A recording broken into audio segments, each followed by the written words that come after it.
Subscribe કરો એ high news India channel ને પછી યુટ્યુબ એપ પર બેલ આઇકોન નું બટન દબાવો અને નિહાળો A high news India channel.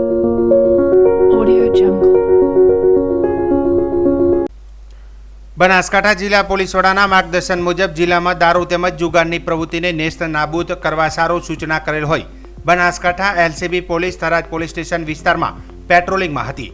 તે દરમિયાન ખાનગી રાહે બાતમી મળતા વામી ગામના પાટિયા નજીકની બ્રેઝા ગાડી નંબર GJ36L0333માં ગેરકાયદેસર અને વગર પાસ પરમિટના ભારતીય બનાવટના વિદેશી દારૂ બિયરની કુલ બોટલો 3 નંગ 1453 કિંમત ₹1,44,961 રાખી ગેરકાયદેસર રીતે હેરાફેરી કરતા મારુતિ સુઝુકી કંપનીની બ્રેઝા ગાડી કિંમત ₹5 લાખ મળી કુલ કિંમત ₹7,49,961ના મુદ્દામાલ સાથે રેડ દરમિયાન ચાલક ઈસમ રમેશ સન ઓફ આસુરામ બિશ્નોઈવાળો નાસી જઈ ગુનો કરેલ હોય તથા તેની બાજુની સીટમાં બેઠેલ ઈસમ દિનેશકુમાર સન ઓફ લાઘુરામ નાઈ વાળો પકડાઈ ગયેલ હોય તેમજ સફેદ કેમ્પર ગાડીથી પાયલોટિંગ કરનાર ઈસમ ગોપી ઉર્ફે ગોપાલ બાબુલાલ નાઈ તથા સુરેશ સન ઓફ ધોળારામ બિશ્નોઈ પવાર વાળાઓને પોલીસનો પીછો રોકવાનો પ્રયાસ કરી નાસી જઈ ગુનામાં એકબીજાઓને મદદગાર કરી ગુનો કરેલ હોય જે ચારેય ઈસમો વિરુદ્ધ થરાદ પોલીસ સ્ટેશન ખાતે ધી ગુજરાત પ્રોહિબિશન એક્ટ મુજબની કાયદેસરની કાર્યવાહી કરવામાં આવી હતી. ઉલ્લેખનીય છે કે થરાદ પોલીસ સ્ટેશન વિસ્તારમાં ધોળા દિવસે એલસીબી પોલીસને બાતમીના આધારે 7 લાખથી વધુનો દારૂ સહિત મુદ્દામાલ જપ્ત કરતા થરાદ પોલીસ ક્યાંક ને ક્યાંક ઊંઘતી હોવાનું માલુમ પડી રહ્યું છે. જો કે 1 મહિના અગાઉ થરાદ પંથકમાં ક્યાંય દારૂ નથી મળતો તેવું એક ગુજરાતના પ્રતિષ્ઠિત અખબારમાં પણ જણાવાયું હતું. પરંતુ દારૂ મળી આવતા દૂધનું દૂધ અને પાણીનું પાણી થતાં પોલીસની કામગીરી સામે અનેકો સવાલ ઊભા થયા છે. બનાસકાંઠા જિલ્લાના કાંકરેજ તાલુકાના થરાદ પોલીસ સ્ટેશનમાં ગ્રામ્ય વિસ્તારોમાં બનાસકાંઠા પોલીસ દ્વારા સઘન ચેકિંગ હાથ ધરવામાં આવે છે. ત્યારે ક્યાંક ને ક્યાંક નશીલા પદાર્થો, હથિયારો, વિદેશી દારૂનો જથ્થો અથવા તો કોઈ ચોરીનો મુદ્દામાલ સાથે ઝડપી પાડી કાયદેસરની ધરપકડ કરીને આરોપીઓના વિરુદ્ધમાં કાર્યવાહી કરવામાં આવે છે. ત્યારે હવે કાંકરેજ તાલુકાના ભદ્રેવાડી ગામની સીમમાં એક વ્યક્તિ પોતે ખાનગી દેશી બંદૂક રાખે છે તેવી બાતમી મળતા બનાસકાંઠા એસઓજી શાખા પાલનપુરના માર્ગદર્શન હેઠળ PN Jadeja police sub inspector તથા SM Panchiya police sub inspector SOG તથા એસઓજીના કર્મચારી સ્ટાફ અલગ અલગ ટીમો બનાવી થરા પોલીસ સ્ટેશન વિસ્તારમાં પેટ્રોલિંગમાં હતા. તે બાતમી દરમિયાન police constable Arvindsinh Ratubha SOG પાલનપુરનાઓએ મળેલી બાતમી હકીકતના આધારે પંચો સાથે ભદ્રેવાડી ગામની સીમમાં રહેતા હંગોળજી જીતાજી ઝાલેરા ઠાકોરનાઓ પોતાના ખેતરમાં બનાવેલ કબજા ભોગવટાના રહેણા ઘરની બાજુમાં છાપરામાં ગેરકાયદેસર રીતે દેશી હાથ બનાવટની મઝર લોડ એક નાળી બંદૂક કિંમત ₹5,000 સાથે પકડી પાડી તેના વિરોધમાં આર્મ એક્ટ મુજબની કાયદેસરની કાર્યવાહી કરી થરા પોલીસ સ્ટેશનમાં જેલના સળિયા પાછળ ધકેલાયેલ કાયદાકીય કાર્યવાહી કરી અને હવે આવી અસામાજિક પ્રવૃત્તિઓ રોકવા માટે બનાસકાંઠા જિલ્લા પોલીસને પણ સફળતા મળી હતી.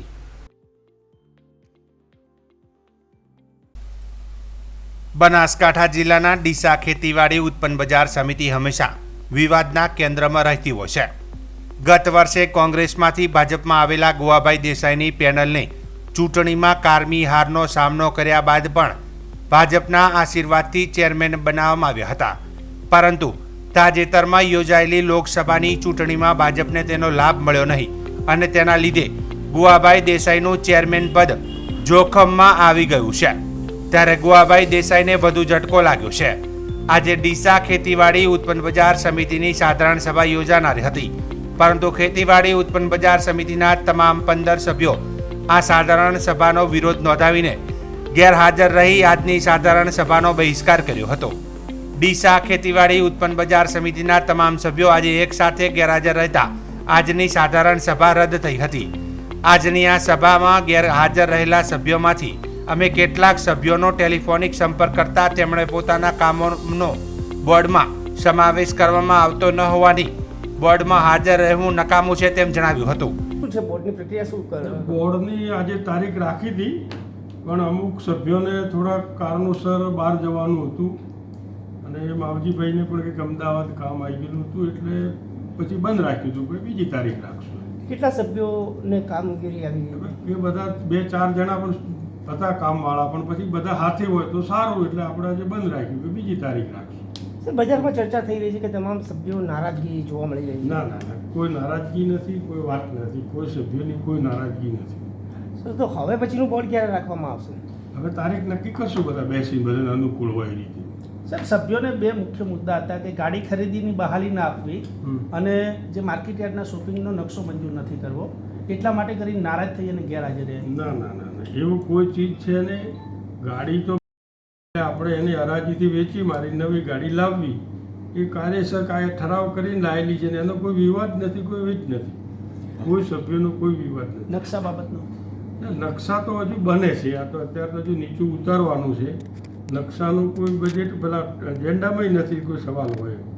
સર ધારાસભ્યની દુકાનોની અને પાછળ નકશાનું 1500 એ તો ફૂટ જેટલી પહેલાંનું છે, જગ્યા આજે છોડવામાં 3 વર્ષ 2 વર્ષ પહેલાંનું છે, આજનું નથી. એને ઉતારવો નગરપાલિકાના કહેવાથી જે જર્જરિત થઈ ગયું છે કે જે પડી જાય નુકસાન કરે એના કરતાં આપણે કાયદેસર લઈ લેવાનું.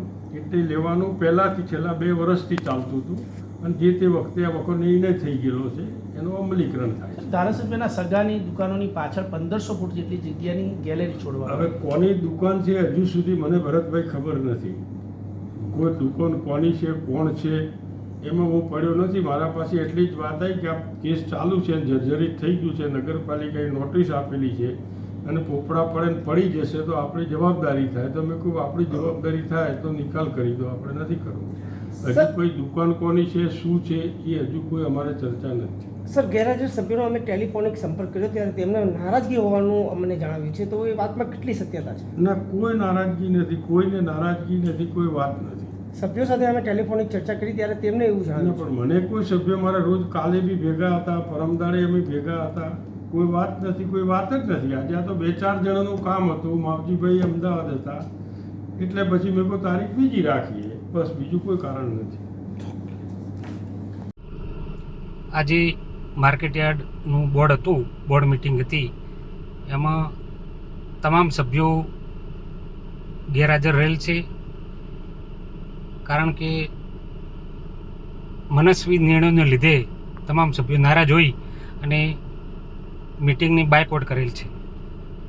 તો ખેતીવાડી ઉત્પન્ન બજાર સમિતિના ચેરમેન ગુવાભાઈ દેસાઈ માટે આવનારો સમય કપરો સાબિત થઈ શકે છે. એક તરફ ગત લોકસભાની ચૂંટણીમાં ગુવાભાઈ દેસાઈ ભાજપને કેટલા મદદરૂપ થયા તે સાબિત કરવાની કવાયતમાં છે, તો બીજી તરફ જોખમમાં મુકાયેલા તેમના ચેરમેન પદને હવે સભ્યોનો નારાજગીનો સામનો કરવો પડી રહ્યો છે. ત્યારે હવે જોવાનું એ રહ્યું કે આગામી સમયમાં ગુવાભાઈ દેસાઈ ખેતીવાડી ઉત્પન્ન બજાર સમિતિમાં પોતાનું ચેરમેન પદ જાળવી રાખવામાં કેટલા અંશે સફળ થાય છે.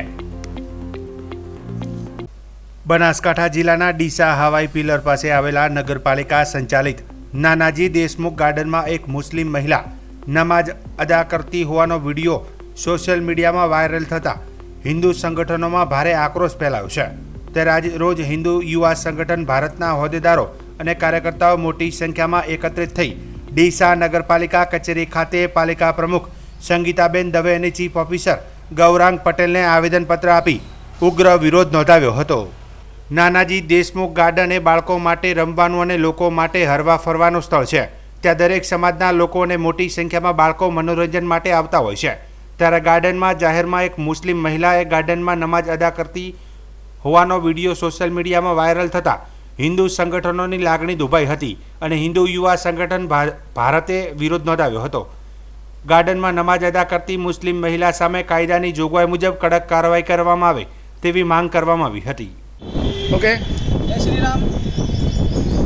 આજે ડીસા નગરપાલિકા ખાતે પ્રમુખશ્રીને અને ચીફ ઓફિસર સાહેબને આવેદનપત્ર આપવા માટે આવ્યા છીએ. જે ગઈકાલે ડીસાની અંદર જે નાનાજી દેશમુખ પાર્ક છે, જે બગીચો કહેવાય છે, જે પર્યટક સ્થળ છે, જે છોકરાઓ માટે રમવાનું સ્થળ છે, અને ત્યાં આગળ એક મુસ્લિમ મહિલા દ્વારા જે નમાઝ પઢવામાં આવી એ ખરેખર સરકારે કાયદાકીય એક નોટિસ છે. જ્યાં પણ કોઈ પણ મુસ્લિમ રાજ્ય હોય કે ગમે તે દેશ હોય, કોઈ પણ જગ્યાએ ખુલ્લામાં જાહેર જગ્યામાં નમાઝ પઢવાની કોઈ સત્તા છે નહીં. આના પર કાયદેસરની કાર્યવાહી થાય છે, છતાંય આ નમાઝ પઢવામાં આવી એને લઈને અમારે હિન્દુ સમાજની લાગણી દુભાઈ છે. આજે હિન્દુ યુવા સંગઠનમાંથી તટસ્થ અને ચેતવણી આપું છું અને કાયદેસરની કાર્યવાહી થવી જોઈએ. આ મહિલા જે પણ વ્યક્તિ હોય કાયદેસરની પ્રમુખશ્રીને વિનંતી પણ કરી છે કે કાયદેસરની કાર્યવાહી કરે, અને નહીં થાય તો અમારું સંગઠન વતી અમે ત્યાં બગીચા પાર્કમાં પણ જઈશું અને ત્યાં પણ જોઈશું કે જો કોઈ એવું કોઈ કાર્યકારી કરવામાં નહીં આવી હોય તો એના વિરુદ્ધ અમે આગળ પણ કરશું. બનાસકાંઠા જિલ્લાના દિયોદરના ખાણોદરમાં 2023માં કમોસમી વરસાદથી થયેલ નુકસાનમાં અધિકારીઓ દ્વારા ખોટા સર્વે કરી પોતાના મળતિયા ખેડૂતોને લાભ અપાવવા સહાયથી વંચિત રહેલા ખેડૂતોએ દિયોદર તાલુકા વિકાસ અધિકારીને આવેદનપત્ર આપ્યું હતું. વર્ષ 2023માં થયેલ કમોસમી વરસાદથી દિયોદર તાલુકાના કેટલાક ગામોમાં એરંડાના પાકમાં ભારે નુકસાન થયું હતું, જેમાં સરકાર દ્વારા ખેડૂતોને નુકસાનીનું સર્વે કરી વળતર આપવાની જાહેરાત કરવામાં આવી હતી અને ખેતીવાડી અધિકારીઓ દ્વારા આ સર્વેમાં પોતાના મળતિયાઓના ખેતરમાં જઈ સર્વે કરી અને સાચા ખેડૂતોને સહાયથી વંચિત રહી ગયા હોવાના આક્ષેપ ખાણોદર ગામના કેટલાક ખેડૂતોએ કર્યા છે. ખાણોદર ગામના ખેડૂતોના આક્ષેપ છે કે 2023માં જે કમોસમી માવઠું થયું હતું, જેમાં કેટલાક ખેડૂતોના ખેતરમાં એરંડાનું વાવેતર પણ નહોતું કરેલ, છતાં પણ અધિકારીઓની મિલીભગતથી બારોબારી સહાય લીધી હોવાના આક્ષેપ પણ કર્યા હતા. તો આ બાબતે જિલ્લા ખેતીવાડી અધિકારી સત્ય હકીકત મેળવી જે ખેડૂતોને ખરેખર નુકસાન થયું હતું તે ખેડૂતોને સહાય અપાવશે તેવી માંગ ઉઠી હતી. બનાસકાંઠા જિલ્લાના બાબર પંથકમાં અકસ્માત થવાનો સિલસિલો યથાવત જોવા મળી રહ્યો છે. ત્યારે આજરોજ તારીખ 15/7/2024ના રોજ ભાભર દિયોદર હાઈવે પર ભાભર તાલુકાના ખારા ગામના બસ સ્ટેશન પાસે બાઇક અને બોલેરો કેમ્પર ગાડી વચ્ચે અકસ્માત સર્જાયો હતો, જેમાં મળતી વિગતો મુજબ બાઇક ઉપર સવાર 2 લોકોને ઈજા પહોંચી હતી, જેમાં ઈજાગ્રસ્તોને સારવાર અર્થે ભાભર 108 દ્વારા ભાભર હોસ્પિટલ ખાતે ખસેડવામાં આવ્યા હતા. ઘટનાના પગલે લોકોના ટોળેટોળા ઉમટી પડ્યા જોવા મળ્યા હતા. જોકે હજુ ભાભર દિયોદર રોડ ઉપર થયેલા ગમખ્વાર અકસ્માતની શાહી પણ સુકાઈ નથી, ત્યારે ફરી એકવાર આજે બાઇક ચાલક અને બોલેરો કેમ્પર ચાલકનો અકસ્માત થતા લોકોમાં ભયનો માહોલ જોવા મળ્યો હતો.